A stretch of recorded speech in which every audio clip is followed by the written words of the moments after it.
Bonsoir à tous, j'espère que vous allez bien. Ce soir, j'ai le grand plaisir de recevoir la directrice du Théâtre National de Nice, Muriel Mayet-Holtz. Bonsoir Muriel, bienvenue. Bonsoir. Alors on est très heureux de pouvoir vous recevoir pour parler de la programmation de votre première saison au Théâtre National de Nice. Et aujourd'hui, plus que jamais, je crois qu'on a besoin de culture, de théâtre. Oui, on a besoin de se remplir le cœur, on a besoin d'émotions, on a besoin d'être ensemble, on a besoin de rêves éveillés, partagés. Et on a été présents au TNN tout l'été, pendant cette période tellement compliquée, ces vacances un petit peu spéciales. On a fait du théâtre juillet, août, gratuitement, tous les jours dehors. Et là, on démarre le deuxième coup de théâtre de la saison à l'automne, avec un placement libre, avec voilà, une circulation sanitaire contrôlée, mais plus spontanée. Alors, on le rappelle, vous avez été directrice de la Comédie Française et de la Villa Médicis à Rome, et vous êtes arrivée donc à Nice pour cette direction. Ça vous plaît, Nice ? J'adore. Tous les nouveaux défis sont les plus importants de nos vies, et j'avais très envie d'arriver ici, de retrouver le théâtre, et je découvre un territoire d'abord d'une beauté spectaculaire, et une grande attente de la part du public. Alors quand on dirige un théâtre, c'est quand même très motivant. Alors cette première saison, c'est une promesse de 3 coups de théâtre. On va expliquer, donc c'est-à-dire 3 temps. Donc vous avez dit les rendez-vous de l'été gratuits en plein air. Ensuite, il y a le préambule de l'automne. Ça, c'est de septembre à novembre. Et puis la saison, donc d'hiver-printemps. Ces 3 coups, c'est aussi 3 créations. Donc le jeu de l'amour et du hasard que vous avez créé cet été. Absolument. Dans les jardins, on l'a fait au château et on s'est promené sur la côte puisque on est allé à Villefranche, à Beaulieu, à Aspremont. Et ce tour des villes, on le fera chaque année de plus en plus grand. On élargira notre promenade. Ensuite, vous allez mettre en scène Chat en poche de Feydeau. Cet hiver, ça sera du 29 au 31 décembre. Et puis, on va suivre le feuilleton Goldoni. C'est ça ? Voilà, c'est une trilogie de Goldoni qui est très peu connue, qui s'appelle Les Amours de Zélinda et Lindoro.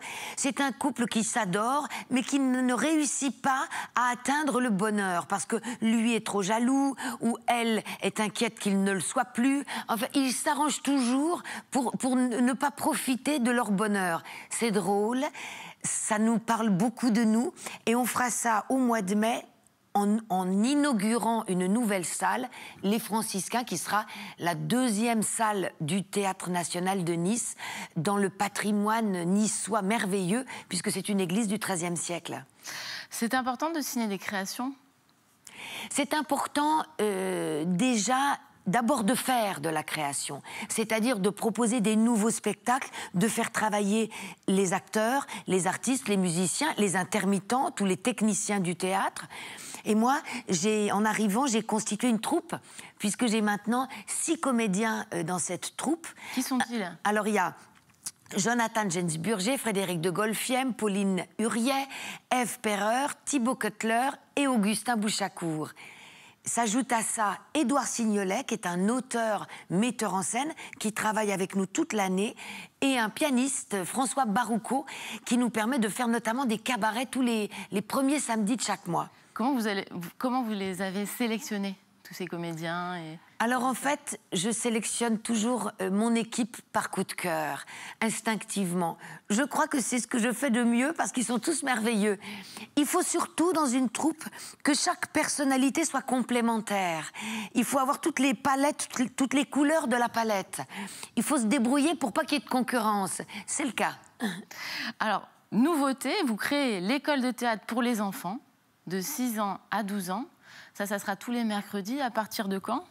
Alors, depuis le 7 octobre, on a ouvert cette école qui s'appelle À voix haute, parce qu'il me semble qu'il faut tout petit aborder le théâtre, comme on ferait du sport, par exemple. Pourquoi ? Parce que l'oralité, ça donne confiance en soi, c'est une sorte de colonne vertébrale, c'est important durant toute la vie, même si on n'est pas destiné à être comédien. Et puis c'est une école du spectateur aussi. Donc on a un cours pour les 6 ans, 9 ans et un autre pour les 9 ans, 12 ans, tous les mercredis. Et on y adhère comment? On se présente? Alors, on va sur le site, on peut s'inscrire. Cette école, elle est dirigée notamment par Frédéric de Goldfiem et elle est animée par nous, par les acteurs de la troupe, dont je fais partie, puisque je peux dire que je suis la 7e comédienne de cette troupe. Alors, en plus, en lien avec l'éducation nationale, de nombreux élèves de collège et lycée vont bénéficier d'un projet pédagogique avec un auteur. Voilà.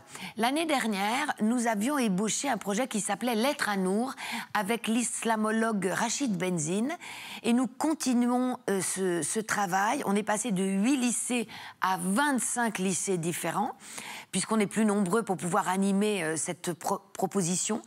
L'idée, c'est de faire écrire les jeunes de toutes les générations une lettre.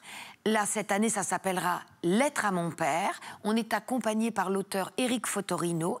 Donc, chaque jeune écrit une lettre à son père imaginaire, à son vrai père, à son père rêvé.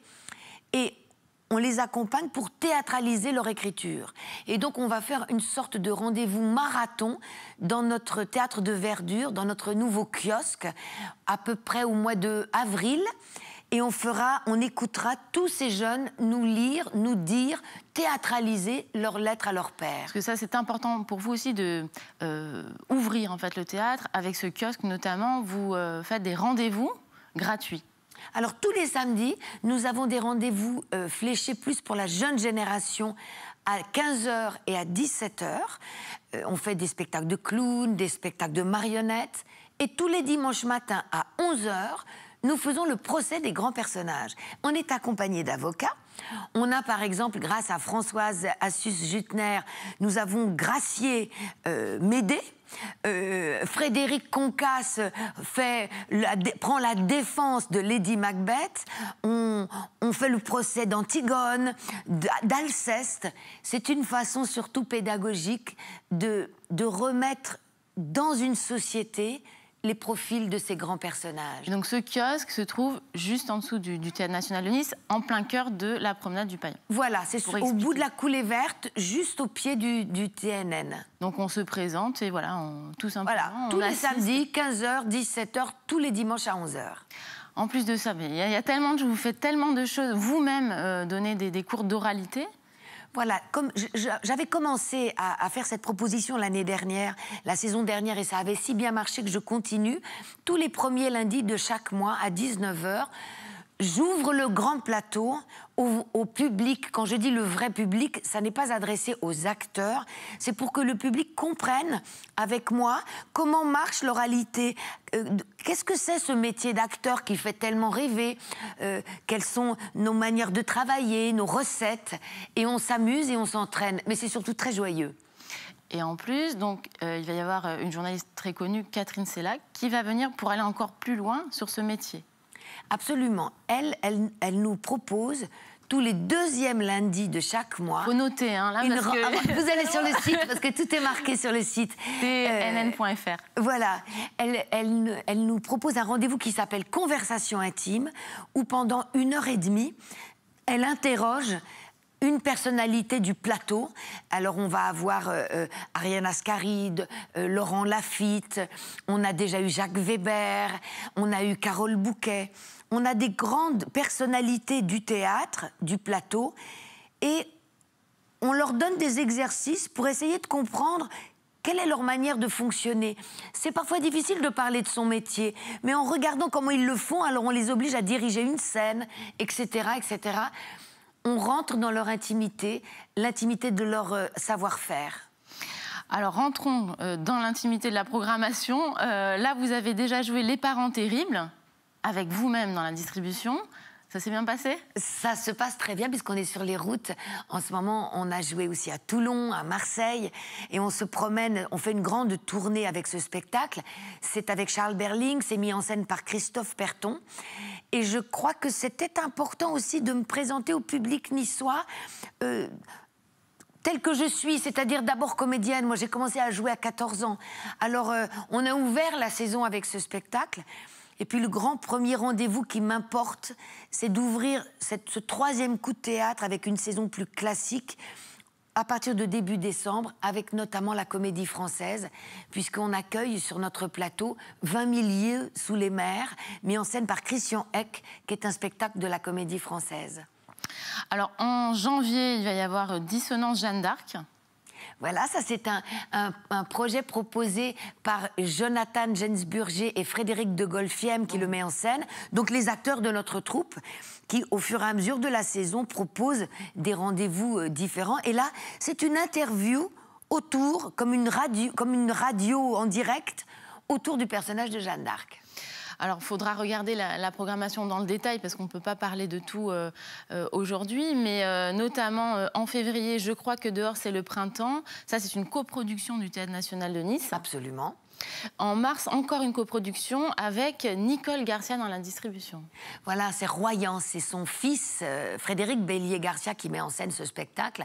C'est une histoire absolument bouleversante, puisque c'est l'histoire d'un professeur qui rentre chez elle, et dans les escaliers, avant d'arriver dans son appartement, elle entend que 2 parents qui ont perdu leur fille l'attendent, et elle n'ose pas rentrer chez elle et se confronter à ses parents, et rencontrer leur chagrin. Mais elle parle de cette jeune fille. C'est un fait divers, c'est absolument merveilleux. En plein dans l'actualité, parce qu'on parle de harcèlement scolaire, en fait, aussi. Exactement. On parle de la violence au lycée, que malheureusement, on a du mal à combattre, et auquel sont confrontés nos enfants en permanence. C'est toujours cette crainte du point de non-retour. En mars, également, une coproduction Electre des bas-fonds. Oui, ça, c'est un spectacle, d'abord sur la grande mythologie, mais c'est un spectacle extrêmement généreux que met en scène Simon Abkarian. J'ai souhaité cette saison, que j'ai programmée avec Ella Perrier, une programmation très généreuse en termes d'artistes sur le plateau. Donc on a des spectacles avec beaucoup de comédiens. C'est un des grands talents de Simon Abkarian. Il travaille en troupe, lui aussi. On aura aussi David Lescaut qui nous propose une comédie musicale française. On a des rendez-vous avec, notamment, je l'ai dit, la Comédie Française, mais on aura La Mouche aussi. Ça, c'est au mois d'avril. Voilà, que propose Christian Eck, qui sont des spectacles comme Electre des bas-fonds qui ont eu le plus de Molière. Donc on était très fiers de les avoir pointés avant le résultat des courses. En tout cas, merci beaucoup pour cette programmation. Donc je l'ai précisé sur tnn.fr. On a toute la programmation et tous les rendez-vous que vous proposez toute l'année. Merci énormément, Muriel, d'être venue sur ce plateau. Merci à vous. Et à bientôt. Vous reviendrez, j'espère, pour nous en reparler. Dès que vous m'invitez, je serai là. Avec plaisir, et je vous souhaite une excellente soirée sur Azur TV.